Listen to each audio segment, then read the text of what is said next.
Olá, amados, graça e paz. É com muita alegria que estou novamente com vocês, dando continuidade e quase finalizando o nosso estudo na Carta aos Filipenses, onde estamos aprendendo a viver contente em toda e qualquer situação. E hoje nós vamos ler apenas dois versículos que estão no capítulo 4, que são o versículo 8 e 9 do capítulo 4, que diz assim a palavra de Deus. Finalmente, irmãos, tudo que é verdadeiro, tudo que é respeitável, tudo que é justo, tudo que é puro, tudo que é amável, tudo que é de boa fama, se alguma virtude há e se algum louvor existe, seja isso que ocupe o vosso pensamento. O que também aprendestes e recebestes e ouvistes e vistes em mim, isso praticai, e o Deus da paz será convosco. No nosso último estudo nós vimos um pouco como evitar a ansiedade, como nós podemos nos livrar dela, que é através da oração, contando a Deus tudo aquilo que tira a nossa paz, que incomoda o nosso coração. E agora Paulo nos ajuda a realmente eliminar de vez a ansiedade, com duas ordens para nós, são dois imperativos aqui que nós devemos colocar em prática na nossa vida. O primeiro deles é no que nós devemos pensar. E o versículo 8 ele fala várias coisas que devem ocupar o nosso pensamento. Ele começa falando, finalmente, irmãos, como se estivesse concluindo a sessão anterior. Tudo que é verdadeiro. Então veja, nós temos que encher a nossa mente com a verdade. Há um outro texto de Paulo, lá em 2 Coríntios 10:5, que ele fala que nós devemos levar cativo todos os nossos pensamentos à obediência a Cristo Jesus. Então, realmente é uma disciplina de nós levarmos os nossos pensamentos para que eles obedeçam, os próprios pensamentos obedeçam a Cristo Jesus. E a maneira é colocando isso aqui em prática. Primeira coisa, o que é verdadeiro. A verdade deve tomar conta dos nossos pensamentos. Hoje, diante dessa pandemia, nós somos inundados com muitas fake news, né? E isso às vezes traz ansiedade em alguns corações, alguns ficam preocupados com coisas que talvez nem aconteçam.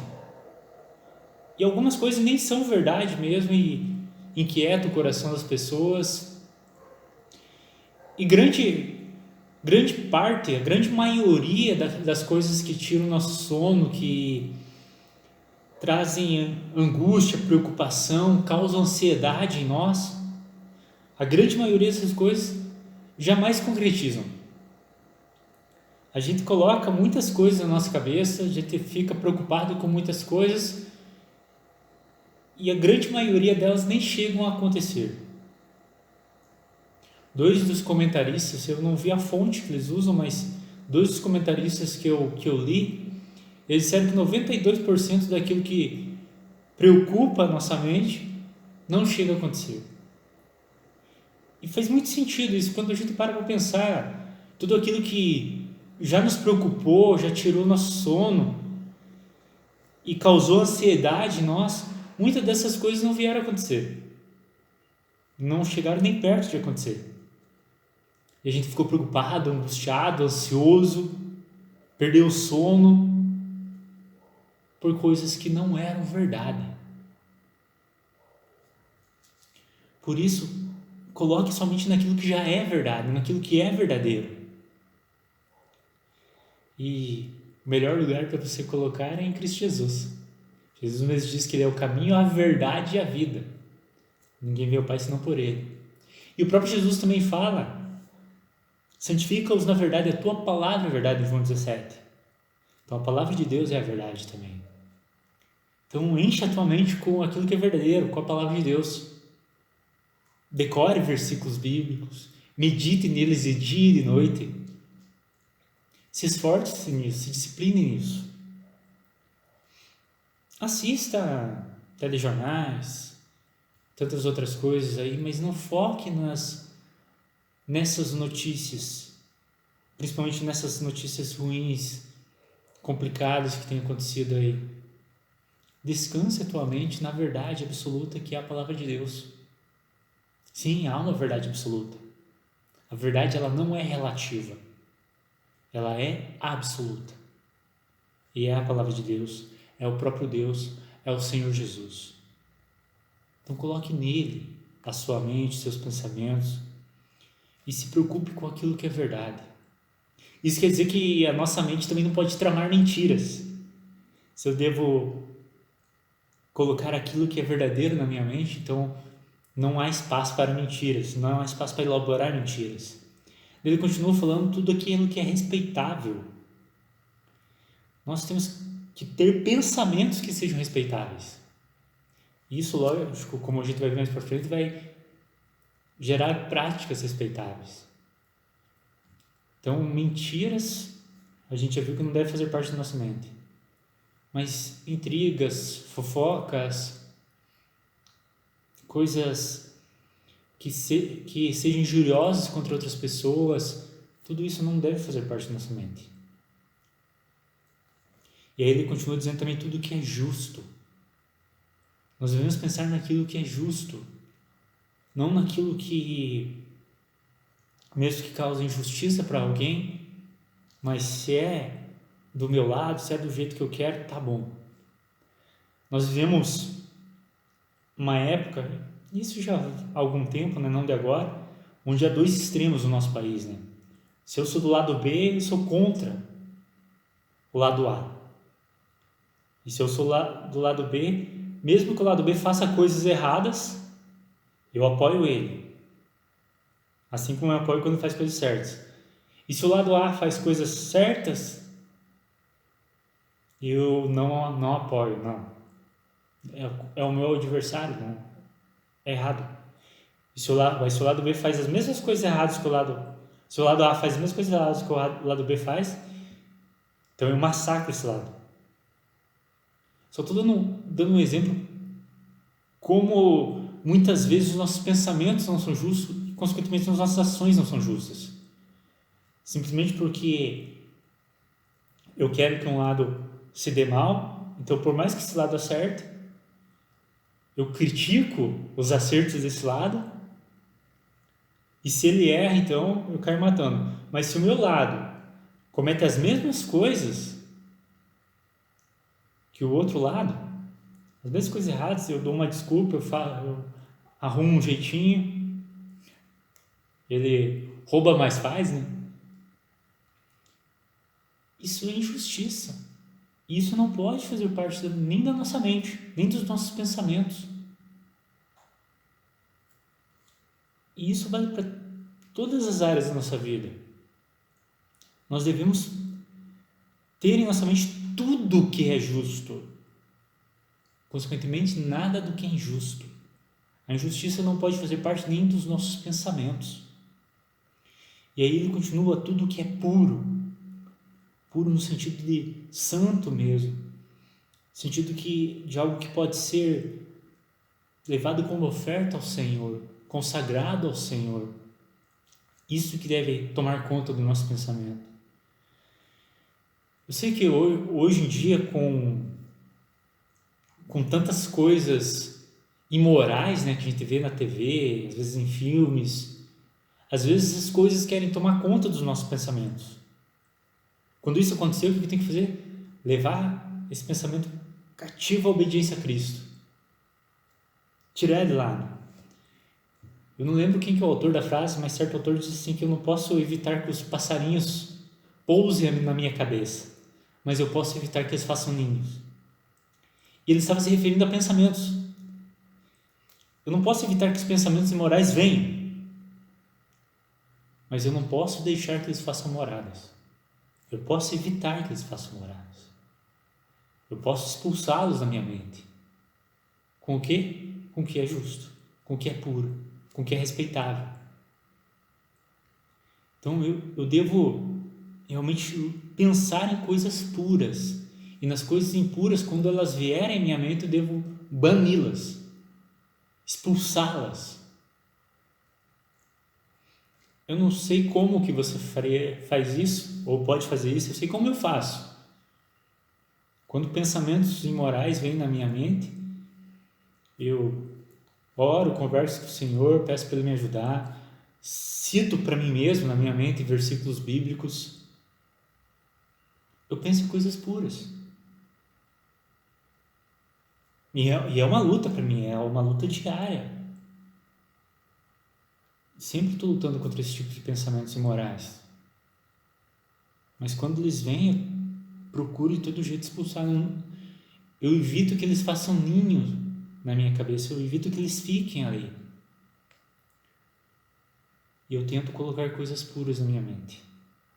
Hoje mesmo, depois que eu li esse texto, algumas vezes eu fui confrontado com alguns pensamentos que não fazem parte desse rol aqui, que vão na contramão disso tudo que nos é ensinado aqui. E quando eles vinham, o que eu fazia? Eu lembrava desse texto. Eu apelava, digamos assim, para esse texto, para que esse texto tomasse conta do meu coração, tomasse conta da minha mente. Porque, amados, tudo isso, todo esse pensamento, ele vai refletir nas nossas ações. Então nós já temos que cuidar do pensamento. E aí o próximo é tudo que é amável. E aqui é importantíssimo a gente entender essa questão do amável, agradável. Ser amável aos outros, os nossos pensamentos têm que ser. Muitas vezes, infelizmente, eu já devo ter feito isso com alguém. Em alguns casos, até pedir perdão, assim, da gente ser ríspido com uma pessoa para querer fazer as coisas certas. Nós devemos ser amáveis. Nós não podemos aceitar o erro, aceitar o pecado. Mas mesmo assim, nós devemos ser amáveis com as pessoas. Nós devemos buscar a pureza, mas sem deixar de ser amável, sem deixar de amar, sem deixar de agir com amor, com cuidado.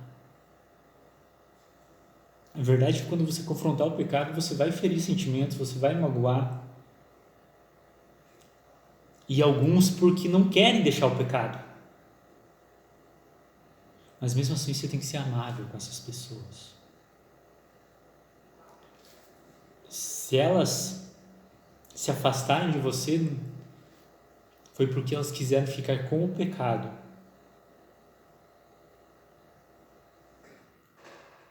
Mas não porque você foi arrogante, bruto, maldoso. Hoje nós vivemos uma época, né, da internet, né, dos teólogos da internet, e às vezes nós vemos posts bem maldosos contra alguns irmãos. Maldosos mesmo. E aqui fala que nós devemos ser amáveis. Eu estou falando contra irmãos, não estou falando contra heresias. E mesmo quando você combate a heresia, você tem que combater a heresia em si, não a pessoa. Que às vezes a gente comete esse erro. E eu falo às vezes a gente porque eu me coloco. Eu lembro principalmente no começo da minha caminhada cristã, né, na época de Orkut ainda. Os mais novos talvez nem conheçam Orkut. Mas na época do Orkut,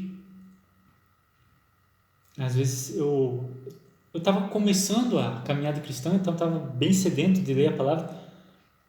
E às vezes para querer ganhar um debate, assim, eu pegava mais pesado com algumas pessoas. Depois eu vi o quão errado era isso. Principalmente quando a gente vê isso aqui, que a gente tem que, no nosso pensamento, a gente já tem que ser amável. Tudo que é amável tem que tomar conta, aquilo que gera amor mesmo, aquilo que é agradável. Quanto mais as nossas atitudes. Tudo que é de boa fama também. Coisas que são de má fama não devem nem passar na nossa mente. Não devem fazer parte dos nossos pensamentos de maneira nenhuma. E Paulo, aqui ele coloca várias vezes tudo para realmente nos mostrar que todo o nosso pensamento, todo o nosso pensar deve estar nisso aqui. E aí ele conclui de uma maneira geral se alguma virtude há, se algum louvor existe. Então, além de tudo isso, tem que ter virtude, tem que ter louvor, tem que ser algo louvável, algo que realmente as pessoas você possa falar em público, você possa agir em público, mesmo na igreja, por exemplo. Que às vezes você fala, mas eu falo palavrão com os meus amigos lá. Só que isso não faria na igreja, né? Então isso já demonstra que algo está errado nesse tipo de coisa. Ou você não faz na frente dos teus pais. Então, se há virtude, se há louvor, isso tem que inundar o nosso coração, a nossa mente. Seja isso que ocupe o vosso pensamento. E no grego aqui é um imperativo, é uma ordem mesmo. É nisso que nós devemos pensar. É isso que deve fazer parte do nosso pensar cotidiano, do nosso dia a dia. Todos os nossos pensamentos devem se encaixar aqui. Aquilo que não se encaixa aqui, nós devemos tirar, deixar de lado, jogar fora da nossa mente. Isso aqui deve ocupar a nossa mente. Veja que diante disso não há espaço para ansiedade, para preocupação, para angústia, para nervosismo, para ira, para falta de perdão. Isso não deve ocupar a nossa mente jamais. Vai ter momentos que a gente vai ficar irado, vai ter momentos que a gente vai ter dificuldades em perdoar, mas corre para a cruz, pede ajuda de Cristo e abandona essas coisas, para que isso aqui seja aquilo que ocupe a tua mente. E aí ele vai para o segundo imperativo. O primeiro deles é o que nós devemos pensar. O segundo é praticar. O que também aprendesse, recebesse, ouvisse e visse em mim, isso praticar. Nós também não podemos ficar apenas no campo das ideias, só pensando coisas louváveis. Nós devemos viver dessa forma. E é fascinante que Paulo ele fala assim, aquilo que vocês aprenderam de mim, que eu ensinei para vocês, aquilo que vocês receberam, não foi só aprender, mas eles receberam também, aquilo que eles ouviram e viram em Paulo, isso praticar. Como se Paulo estivesse dizendo, tudo isso que eu acabei de falar para vocês, vocês já viram na minha vida, então pratiquem isso. Nós devemos ser esse tipo de pessoas.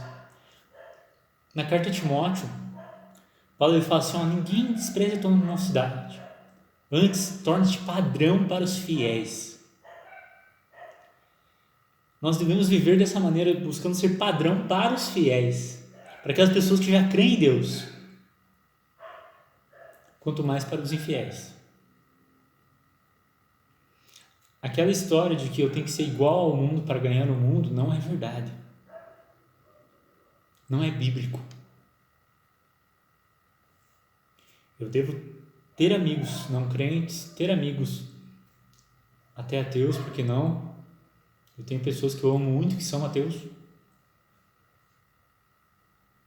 Eu convivo com essas pessoas, mas eu não devo praticar o que elas praticam.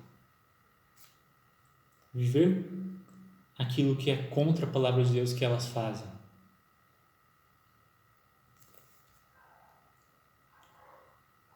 Eu preciso ter amigos assim para poder evangelizar, para poder falar de Jesus para essas pessoas também.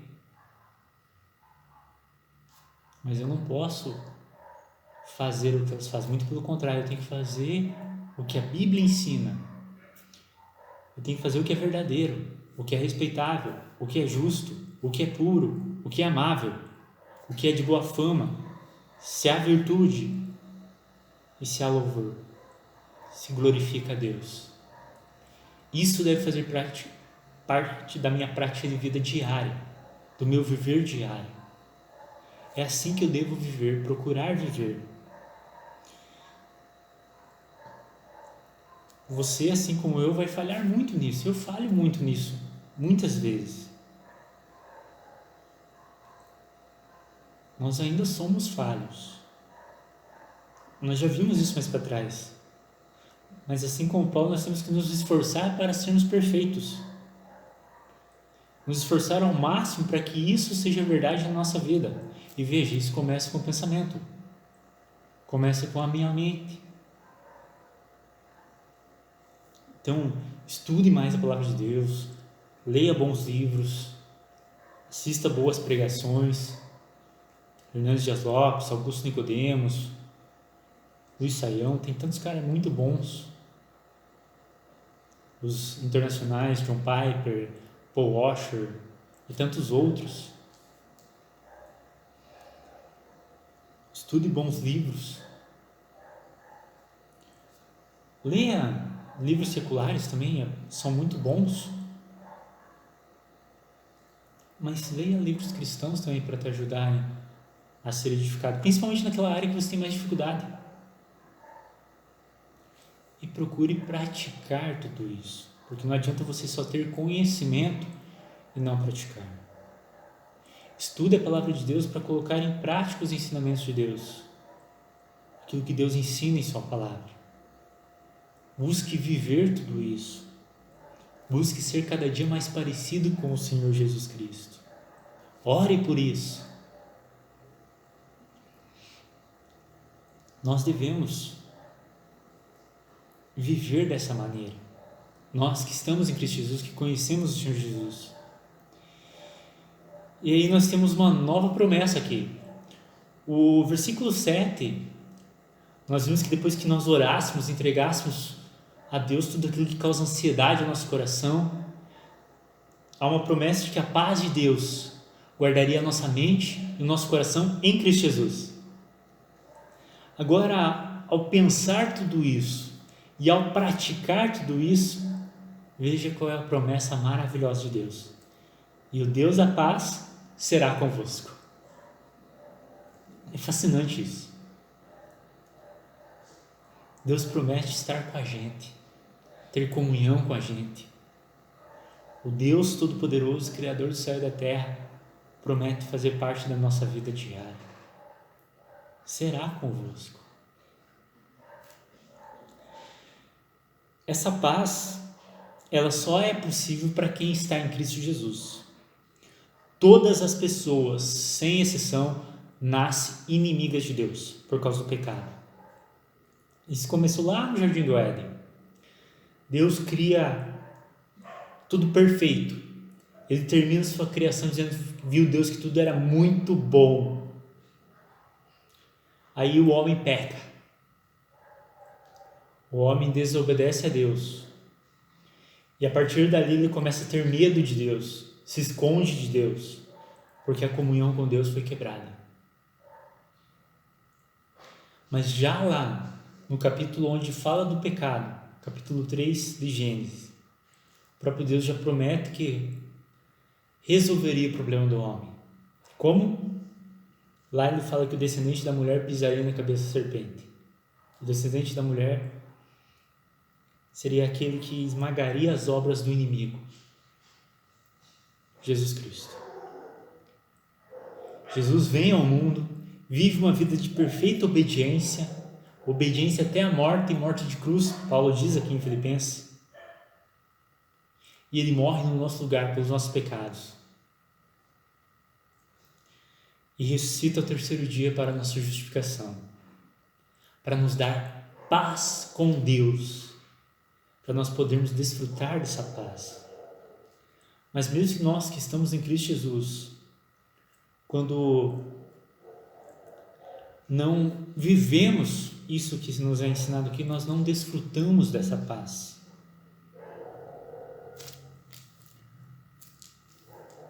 Deus já nos deu a paz em Cristo Jesus, mas o pecado nos tira a paz. Pensamentos imorais nos tiram a paz. Pensamentos maldosos nos tiram a paz. Não praticar o cristianismo nos tira a paz. Por isso, pratique tudo isso. E o Deus da paz, o Deus que concede a paz, o Deus que é o Senhor da verdadeira paz, paz que o mundo não pode dar, será com você. Então busque viver tudo isso. E essa paz é uma paz que o mundo não pode tirar. Isso quer dizer que uma pandemia não pode tirar. Isso quer dizer que guerras, rumores de guerras não podem tirar. Isso quer dizer que tribulações não podem tirar. Isso quer dizer que nada nem ninguém pode tirar de você. Por isso você vai poder viver contente em toda e qualquer situação, com essa paz, com o Deus da paz com você. Então pratique isso. Vigie teus pensamentos. Lute com você mesmo, com todas as suas forças, se esforçando, como Paulo diz, como um atleta mesmo, se esforçando para buscar esse prêmio da soberana vocação de ser mais parecido com Jesus Cristo. Sempre na dependência de Deus, é claro, mas tenha o teu esforço, tenha a tua luta diária. Mas não fique só nos pensamentos. Essa vitória começa nos pensamentos, mas aí tem que ir para a prática de vida. Pratique tudo aquilo que é verdadeiro, respeitável, justo, puro, amável, de boa fama, tudo que é virtude, tudo que tem louvor, tudo que glorifica a Deus. Viva assim, pratique isso. Que essa seja a realidade na nossa vida diária. Que essa seja a realidade da minha vida e da tua vida. Que possamos realmente viver assim. Que o nosso pensamento mude e que isso reflita nas nossas ações diárias de vida. Que Deus nos ajude nisso. Eu gostaria de orar nesse momento para que isso se torne realidade na nossa vida. Vamos orar? Pai amado, nós te louvamos e te agradecemos, ó Deus, pela tua palavra, por tudo aquilo que o Senhor tem nos ensinado. Muito obrigado, ó Deus, pelos exemplos que o Senhor nos deixou na tua palavra. Muito obrigado, ó Deus, por esse trecho que nos ensina tudo aquilo que nós devemos pensar e como devemos agir. E nos ajuda nisso, ó Deus. Nos ajuda, Deus, a levar os nossos pensamentos cativos à obediência a Cristo Jesus. E nos ajuda, Deus, a praticar tudo aquilo que traz glória ao Senhor, que glorifica o teu santo nome. Que a nossa vida, Deus, seja uma vida cada dia mais parecida com a de Jesus Cristo. Que o nosso viver diário reflita Jesus. Que as pessoas que convivem conosco possam ver Jesus em nós. Que isso já esteja no nosso pensar, mas que reflita no nosso falar e no nosso agir. No nome dele que nós oramos, te louvamos e te agradecemos, Senhor. Amém. Que Deus abençoe cada um de vocês, amados. Hoje à noite eu estarei no Facebook com uma live, trabalhando a questão de tudo coopera para o bem daqueles que amam a Deus, daqueles que são chamados segundo o seu propósito. Então, às 7h30 da noite, no meu Facebook. Vai ser compartilhado também depois no Facebook da igreja, que está aqui embaixo. E se você quiser também, tem o meu WhatsApp aí, se você precisar de uma palavra amiga, de um contato amigo, e também quiser me compartilhar essa mensagem com outras pessoas, fique à vontade. E se quiser também assistir a live no meu Facebook ao vivo também, Glederson da Costa Ferreira, pode procurar lá. Manda uma mensagem no WhatsApp que eu aceito você lá depois. Então, que Deus abençoe você. Eu volto para finalizar essa série de mensagens. Nós vamos ler capítulo 4, versículo 10 até o final da carta, quarta-feira que vem, se Deus permitir. Então, que Deus abençoe vocês, que o amor do nosso Deus inunde a vida de cada um de vocês, que a graça do Senhor Jesus repouse sobre cada um de vocês e que essa paz, que excede todo entendimento, guarde o coração de vocês, ajudando vocês a viverem contente em toda e qualquer situação. Até a próxima, se Deus quiser.